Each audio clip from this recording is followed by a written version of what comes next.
Assalamualaikum warahmatullahi wabarakatuh.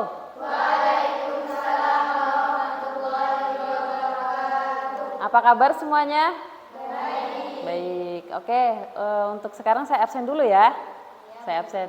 Kira-kira ada yang yuk masuk?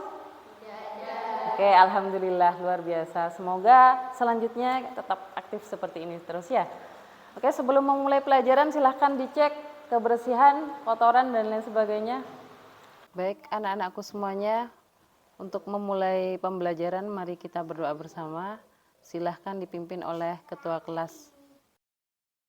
Siap, gerak. Berdoa di dalam hati, mulai.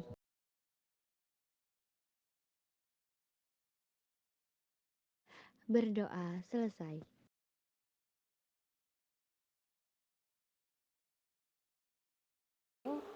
Silahkan untuk semuanya untuk berdiri ya. Berdiri. Oke. Ice breaking kali ini saya akan memberikan sebuah permainan dengan menggunakan kata jika dan maka. Jadi ketika saya menunjuk siswa untuk menggunakan kata jika, maka dia itu harus melanjutkan dengan sebuah kalimat.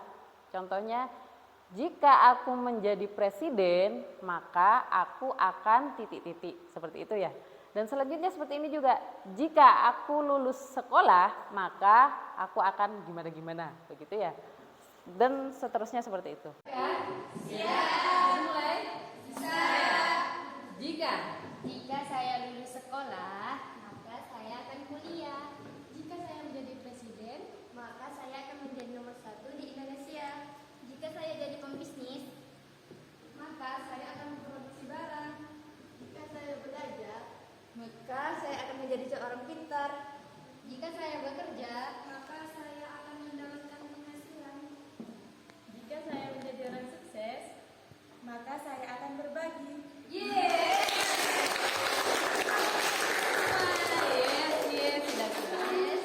Oke ya, semoga dengan ice breaking kali ini bisa menambah semangat belajar kita hari ini. Oke, silakan duduk kembali dan mari kita belajar bersama.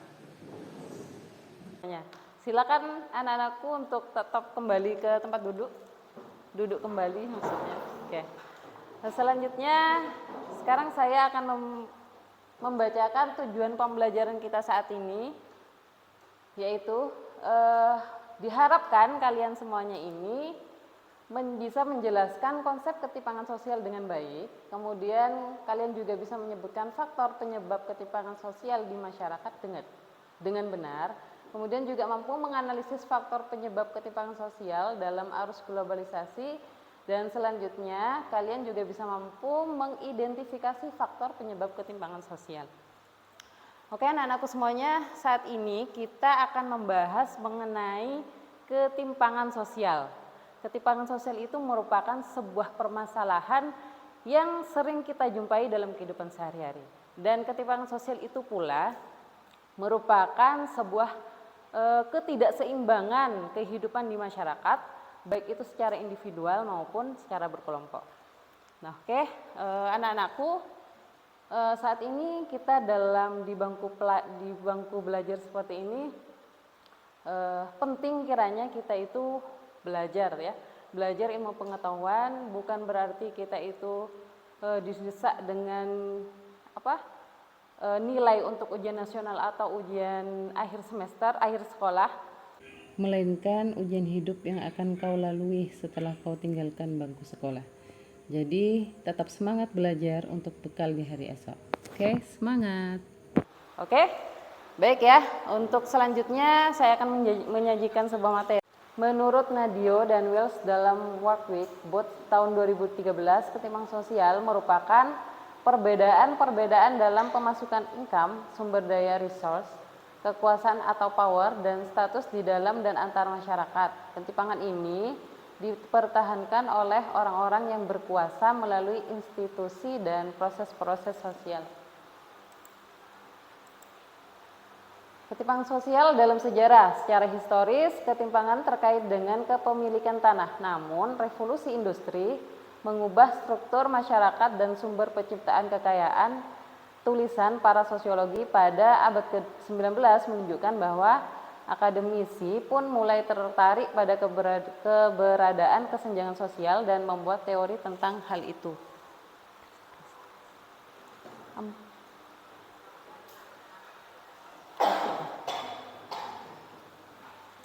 Ada 4, yang pertama adalah kondisi demografis, yang kedua adalah kondisi pendidikan, yang ketiga kondisi kesehatan, dan kondisi ekonomi.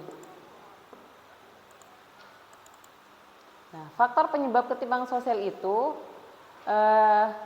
ini merupakan definisi dari kondisi demografis, yaitu jumlah penduduk, komposisi penduduk, dan persebaran penduduk. Yang kedua, dengan kondisi pendidikan, biasanya itu identik dengan setiap warga negara berhak mendapatkan pendidikan. Ada kalanya kenapa kita kondisi pendidikan juga dikatakan bisa merupakan ketimpangan sosial, karena ada kalanya di daerah suatu tempat itu tidak masih ada yang belum mendapatkan kesempatan untuk berpendidikan. Kalau misalnya di daerah kita mungkin semua anak sudah berhak atau mendapatkan pendidikan, sementara di daerah lain itu masih berjuang untuk mendapatkan pendidikan seperti itu. Kemudian kondisi kesehatan juga begitu, yang menyebabkan fasilitas kesehatan yang tidak merata. Ada kalanya di suatu daerah itu ada dokter tapi tidak ada fasilitasnya. Ada juga ada dokter, ada fasilitas tapi tidak ada rumah sakitnya. Begitulah kira-kira itu yang dinamakan dengan ketimpangan sosial dari kondisi kesehatan. Kemudian juga bisa dilihat dari faktor kondisi ekonomi, adanya perbedaan dalam kepemilikan sumber daya dan faktor produksi. Tuh. Nah, di sini permasalahan sosial akibat perubahan sosial di tingkat lokal, yaitu rasa keadilan di masyarakat. Oke. Nah, akibat ketimpangan sosial, yaitu ada kriminalitas, kemudian ada melemahnya jiwa wirausaha, kemudian juga monopoli, kriminalitas, terus kemerosotan moral, dan juga pencemaran lingkungan alam. Nah, ini merupakan upaya mengatasi ketimpangan sosial. Menurut buku pegangan perencanaan pembangunan daerah, sama kepada seluruh masyarakat untuk berperan serta dalam pembangunan dan menikmati hasil pembangunannya. Oke, terima kasih. Baik, sekarang Ibu akan memberikan sebuah tugas buat kalian semuanya, tapi tugas bukan tugas individu, melainkan tugas kelompok ya. Tugas kelompok akan dibagi menjadi 3 kelompok, dan yang dalam satu kelompoknya terdapat 4 orang anggota. Oke, sesuai deretan bangku ya. Berarti saya tentukan ini adalah kelompok 1, ini kelompok 2, ini kelompok 3. Oke ya. Oke, ini yang di belakang adalah anggota-anggotanya ya. Oke, untuk menyingkat waktu silakan kalian berdiri. Oke, silakan kalian berdiri. Saya sudah menyiapkan beberapa soal di depan. Nah, beberapa soal di depan ini yang nantinya akan kalian jawab. Bukan hanya satu orang anak saja, melainkan semua menjawab ya. Dan secara bergantian. Jadi misalnya urutan yang pertama ini nanti berbaris ke depan sini dan seterusnya akan menjawab soal nomor 1. Apabila teman yang baris depan itu tidak bisa menjawab, silahkan dijawab oleh teman yang setelahnya. Dan yang baris ke-1 itu kembali ke belakang. Nah, begitu seterusnya. Kalau misalnya sudah bisa, berarti nomor 2 yang perlu dijawab, nomor 3 dan nomor 4. Paham? Paham. Ini adalah sebuah pertandingan ya, pertandingan untuk menjawab soal. Siapa yang dulu bisa menjawab atau menyelesaikan soal, itulah nanti pemenangnya yang akan mendapatkan sebuah penghargaan. Bukan hanya situ saja, nilai terbaik juga seperti itu. Yang cepat menjawab dan juga siapa yang tepat jawabannya seperti itu. Baik ya, sudah bisa dimulai? Oke, kalau begitu ini kelompok 1, kelompok 2, kelompok 3. Sini. Oke, kelompok 3. Kelompok 1 di sini. Udah oke semua. Nanti cara menjawabnya kalian lihat dulu soalnya di dalam, kemudian nanti dijawab di depan. Oke? Dijawab secara bergantian. Kalau sudah oke semuanya, mari kita 2, 3 mulai.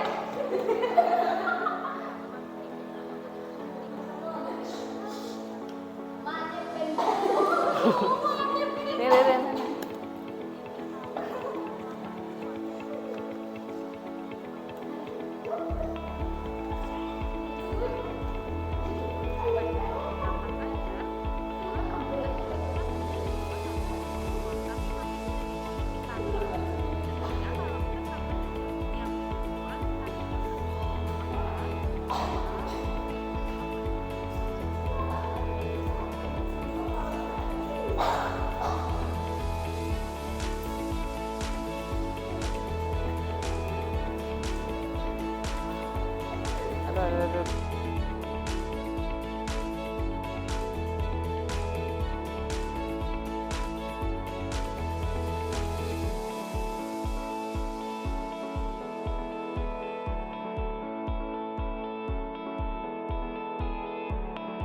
Udah mau mati.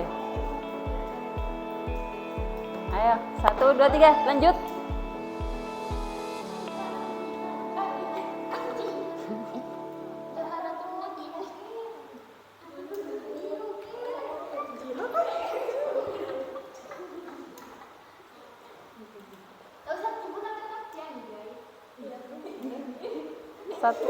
Satu aja yang nomor 4.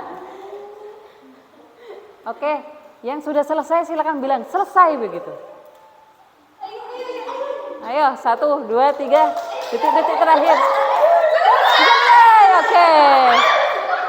Sudah semua ya? Sudah semua. Silahkan perwakilan dari satu kelompok untuk tetap di depan. Berarti posisi yang di depan tetap di depan ya. Yang lain kembali ke tempat dan silahkan ambil jawabannya. Ambil jawabannya. Iya ini, ambil. Iya, iki loh saya. Oke, pegang.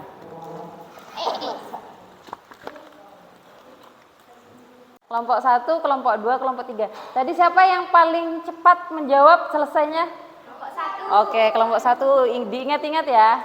Nah, sekarang kita bahas soal nomor 1. Dibaca dulu soalnya. Apa yang dimaksud dengan ketimpangan sosial? Yo, ini jawabannya apa? Ketidakseimbangan masyarakat secara individu maupun kelompok. Ini Ketidakseimbangan masyarakat secara individu maupun kelompok. sama ya. Oke, ini sama juga. Oke, sama betul. Yang selanjutnya nomor 2. Dilihat lagi soalnya. Sebutkan faktor-faktor penyebab ketimpangan sosial. Oke, yang kelompok 1 jawabannya apa? Kondisi demografis, Ya. pendidikan, kesehatan, ekonomi. Ya, yang kelompok 2. Kondisi demografis, pendidikan, kesehatan, ekonomi. Oke, terus? Kondisi demografis, pendidikan, kesehatan, ekonomi. Oke, yang nomor 3. Kondisi geografis antara masyarakat satu dengan yang lainnya memiliki kebedaannya itu Apa? jumlah penduduk, komposisi pendek, perseluruh. Apa? Bisa dijawab enggak? Kalau misalnya nggak bisa dibaca, berarti salah. Ayo. Jumlah penduduk, komposisi penduduk, persebaran penduduk. Iya, terus? Penduduk, komposisi penduduk, persebaran penduduk. Ya, oke. Berarti ini yang sebelah ini salah satu berarti ya. Lanjut. Nomor 4. Sebutkan salah satu contoh ketimpangan sosial yang ada di sekitarmu. Apa? Ketimpangan golongan, golongan kaya dan miskin. Ya, terus? Ketimpangan golongan, ketimpangan budaya. Berarti yang ini? Ketimpangan pembangunan. Oke, berarti yang ini betul semua, salah satu. Tapi karena ini yang lebih cepat menjawab, maka kelompok ini yang mendapatkan penghargaan. Oke, saya memberikan sebuah penghargaan untuk kelompok 1. Yeay. Nanti ini dibagi ke teman kelompoknya ya. Silakan kembali ke tempat. Mari kita apresiasi kita semuanya dengan tepuk tangan untuk kita semuanya. Oke, baik. Oke, kegiatan selanjutnya adalah saya akan memberikan refleksi ya. Saya mohon kepada kalian semuanya untuk menulis kegiatan refleksi ini di lembar yang sudah nanti saya bagikan ini, menulis dengan sejujur-jujurnya, tidak usah tanya ke temannya karena ini sesuai dengan hati nurani kalian ya. Oke ya.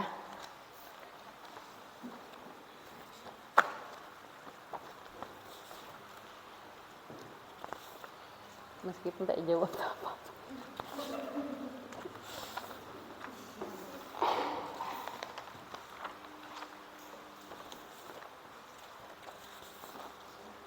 Silakan dibawa ke depan ya. Kegiatan refleksi ini untuk agar guru juga bisa mengetahui terkait dengan hasil pembelajaran yang sudah kita pelajari hari ini.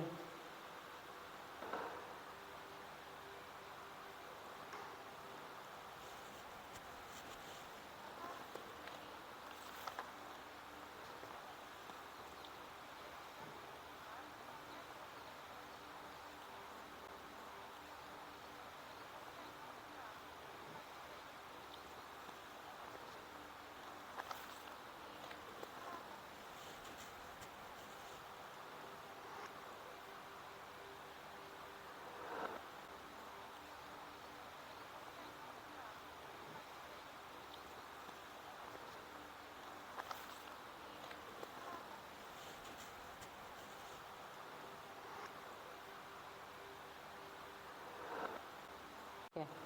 Kalau sudah selesai silahkan dikumpulkan.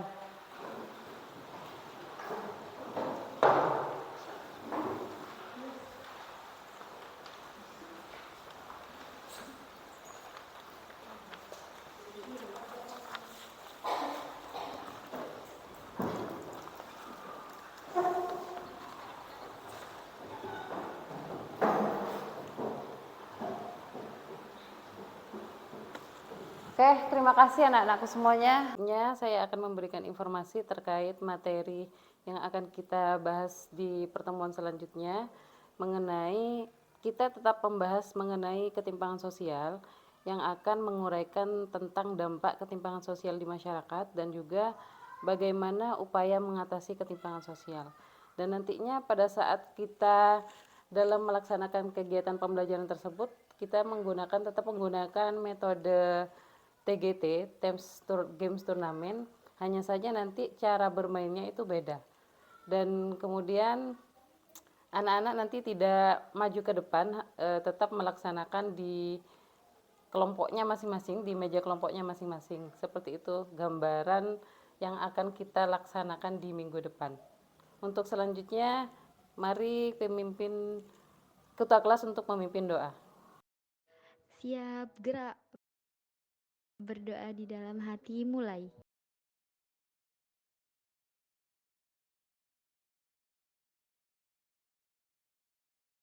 Berdoa, selesai. Pertemuan selanjutnya kita bisa bertemu kembali dan cukup sekian dari saya. Assalamualaikum warahmatullahi wabarakatuh.